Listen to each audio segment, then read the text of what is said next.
Reed, how long have you been doing this for? I've been storm chasing for 14 or 15 years now. As soon as I got my driver's license up in Michigan, I tried to chase storms up there in my 85 Plymouth Reliant. But then I decided to follow my passion and moved to Oklahoma in '98 to study meteorology and chase storms. And I've been driving 50 or 60,000 miles a year, every year, chasing tornadoes, hurricanes, and blizzards in the winter. Why do you do it? It's just something I've always loved and been interested in for as long as I can remember. Even when I was like 5 years old, I was just obsessed with weather and especially extremes. Like up in Michigan where I grew up, we had the big lake effect snowstorms, and I'd get all fired up anytime you have a lake effect snow warning or a severe thunderstorm warning up there. And I'd watch the Weather Channel on TV for hours on end, in addition to Walker Texas Ranger. Those are my two main ones. And then just decided to follow my passion and moved to Oklahoma. Why? What did you do with building the car? Tell me a little bit about the Dominators. Well, when we first started storm chasing, we just had regular beater vehicles. And I worked at a golf course in the summer and realized that if I could sell a few videos here and there, I could do what I love for a living. And then it grew from a hobby into a job, and then I've always been into the sciences and going to school the whole time, and we wanted to find a way to combine our passion with getting close to tornadoes with trying to better understand them and record data that other people can't safely collect. So that's why we built the Dominators, which are armored vehicles designed to withstand the winds of at least EF3, maybe even EF4 tornadoes, and they're decked out with instruments. And our goal is to try to get a 3D X-ray of what's happening inside a tornado to better understand the complexities, especially those right near the ground. How is the car built? Oh, it's built on a Chevy Tahoe, at least Dominator 1 is, and we also have a second one that is built on a GMC Yukon. And we got those vehicles and just shaved off the back end and then mounted sheet metal, 16-gauge steel. They're sprayed with Line-X coating to give us extra protection from debris.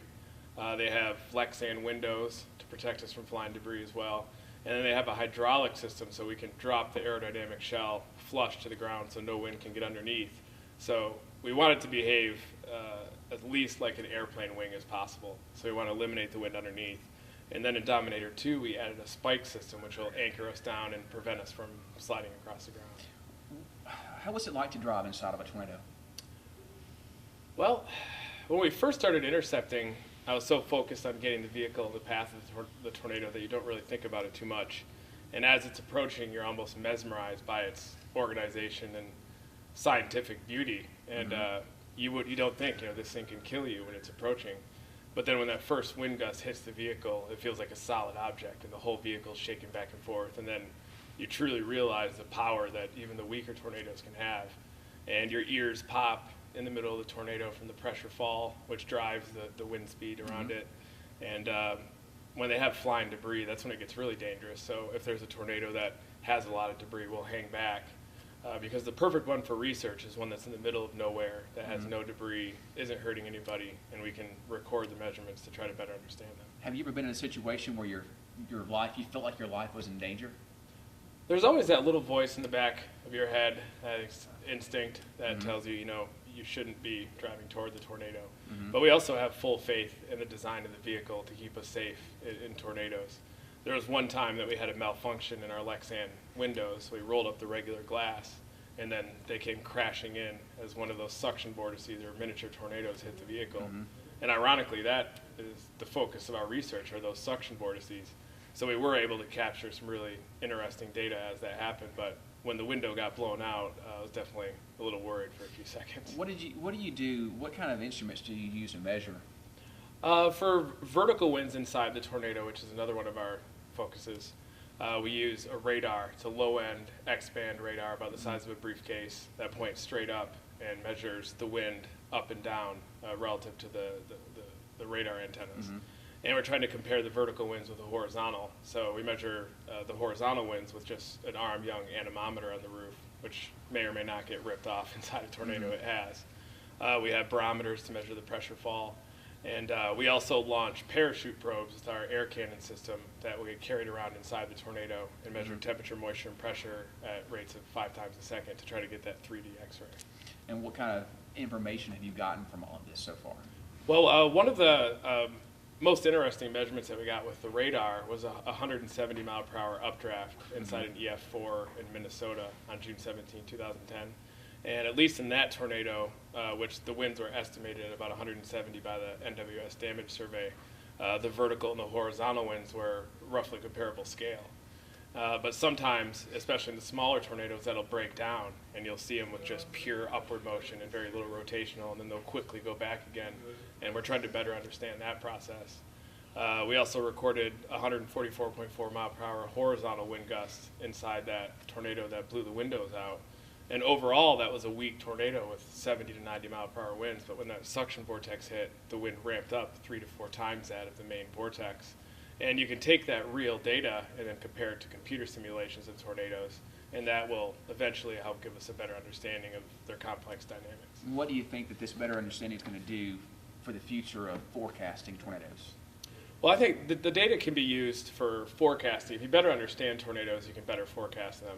But also on the side of the structural side, if you know just how strong the wind speeds get in tornadoes, horizontal and vertical, structural engineers could take that data and better design homes to withstand tornadic winds.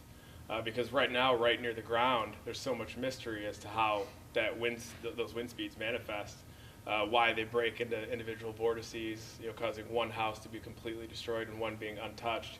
It's still a dynamical mystery in terms of tornadoes. But in terms of forecasting, if you better understand what makes them intensify, what causes them to weaken or rope out, what causes them to break up into the miniature vortices, then eventually we could hopefully forecast the evolution of tornadoes. But right now, the technology is lagging behind a little bit because we need that real dense observing network and have a tornado move through it and get that real dense network of observations to truly understand them. But we're in the early phase of collecting real world data inside tornadoes, and the sky's the limit for that type of data, and other scientists will take it and hopefully perform research that can help better understand them, including us. What do you hope to do to accomplish, in the future with your research? Well, I'm also just passionate about storm chasing, and I hope to storm chase until the day that I die. That's one thing, and the research is an obsession of mine. And a strong wind gust by itself, it feels strong. Some adrenaline junkies might get a rush out of it. But from a scientific perspective, I want to attach a number to that wind gust and quantify it and quantify what's happening inside tornadoes. And how that quantification will be used down the road is probably an interdisciplinary thing. You'll have structural engineers that'll take that data and build better structures. You'll have more meteorologists that are into computer modeling that'll ingest that real data into their models to see how accurate of a simulation they are. And eventually, hopefully, the more we understand about them, especially right near the ground where those wind speeds impact homes, it doesn't only help with forecasting, it helps with building better homes, and just for the sake of curiosity and understanding one of the last mysteries of meteorology. And in your opinion, what's the number one thing people can do to keep themselves safe if you don't have a storm cellar? Well, I think it's important that everybody needs a storm cellar, first of all. If you're going into tornado season and you don't have an action plan or know somebody nearby that has a tornado shelter, then you're setting yourself up for disaster. Even just digging a huge hole in the ground, and putting a roof on it and having a door in there is better than nothing. And now they have a lot of above ground shelters that can be built for areas that can't go underground. And I think that after 2011, seeing all the damage and it being covered by the media, I think, has also increased the respect for tornadoes by people that live in Tornado Alley and Dixie Alley. But if you don't have a shelter, the safest place is an interior room or closet of your home. If you don't have that and you're out on the road, you don't want to try to outrun a tornado. You should get in a ditch or the lowest possible area and cover your head, get as low as possible. What about these upper end EF4, EF5s? If one's barreling down to your home, do you have a chance if you're not below ground? You do have a chance of surviving an EF4, EF5 tornado if you're in an interior room or closet. After chasing the April 27 tornadoes where Tuscaloosa was hit, we went through a lot of the damage and did search and rescue with the Alabama Task Force 1. And it's a miracle that people were able to survive that type of debris. I mean, everything was minced up in there, and still a majority of those people were somehow able to survive, and many of them without injuries. And it's because they took the necessary precautions and got in that interior room or closet. And I've seen even EF4 damage where everything is destroyed except for that interior room that's left standing. But still, people need to have an action plan and get an above ground shelter, or even dig a deep hole in the ground next to their place. How do you feel about people evacuating their homes and getting out of the path? It's a slippery slope when you talk about evacuating ahead of a tornado, because it's such a small path and it's so erratic and it can change. And once you leave home, you leave that information source for the most part. And if everybody's trying to evacuate, then you get traffic jams and you get people trapped in their cars when tornadoes are coming through. And that's the worst case scenario. And that's one of the main reasons why you're not supposed to try to outrun a tornado. In many cases, they can move at 60 or 70 miles per hour and you won't even have a chance to outrun them. What's the strongest tornado that you've ever witnessed? The strongest tornado I've ever seen was probably the EF5 this year on April 27th near Philadelphia, Mississippi. And that one dug a trench in the ground that was 2 feet deep, 50 yards wide, and 500 yards long. And I also saw the F5 on May 3rd, 99 in Oklahoma. That was one of the first tornadoes I had chased. And seeing the damage after that definitely shows you the dark side of storm chasing and the dark side of these tornadoes. But it also shows what us as storm chasers are trying to prevent. And if we can't prevent the damage, at least warn the people that it's going to happen so they can take the necessary precautions. Would you consider driving into one like that? Well, if I had the vehicle to do it, I probably would. But the Dominators, as they are now, we had to hang back on those EF5 tornadoes because there's no way we could survive. How did you know that tornado this past year in Mississippi was that strong? You could tell that one was an EF5, and a lot of scientists think that you can't estimate the intensity of a tornado visually, and for the most part, it's very difficult to do. But that tornado had a very sharp left edge. You could see the upward velocities were extremely intense. It was ripping trees out of the ground. It had horizontal vortices feeding into it that were created by those intense updrafts. The roar as it was approaching we thought was continuous thunder at first, but then we realized it was the roar of the tornado itself, and that's a sound that I've never heard chasing 300-400 tornadoes. It was a sound that is scary, and you could tell that thing was stronger than any tornado I've seen. But they can also go from being very weak to very strong like that in a short amount of time. So if you see a weak tornado, you definitely shouldn't assume it's going to stay that way. All right, that's all I need. Thank you. What's your favorite setup to chase? I love. All right,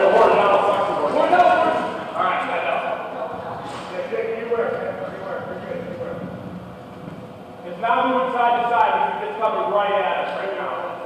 That's some good advice. This house right here. Hey, run up to the house. Get the shoulder. What's that? Yeah, it's coming back. It's coming back. About 2 minutes. Hey, see how compact that is? Satellite going around, guys. See that satellite? The updraft will hold entire storm is focusing all its energy just that point to the ground. See that? Turn the car around, Joel. Good call, that one again. Are you able to get through? Yes, I got to. Look at that left edge. They have that crisp left edge. You know it's very intense. Keep an eye on it, Joel. You get right into the deploy. That's thunder. No, keep going. Is that a roar? That's a roar. God, there's debris and hit something. You hear that roar? Yeah. Yeah. It's going to move south of us. Get ready to back up. People were sitting on their porches just watching this tornado go by. And it easily could have veered and changed direction and hit them in many cases. You'll see the house up here on the left. That's one of them where they're sitting on the porch watching it. And miraculously, nobody lost their lives in this particular tornado. It was moving through an industrial zone there.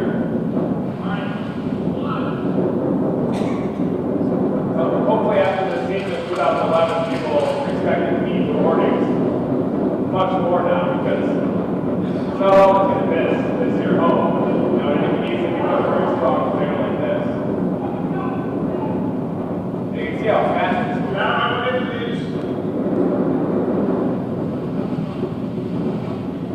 Different from here on the plane. That was way far away and went right outside after just a few minutes. So we couldn't even keep up with this tornado, so we just dropped storm to storm and then chased tornadoes as they're forming down the line. And then this is the formation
Good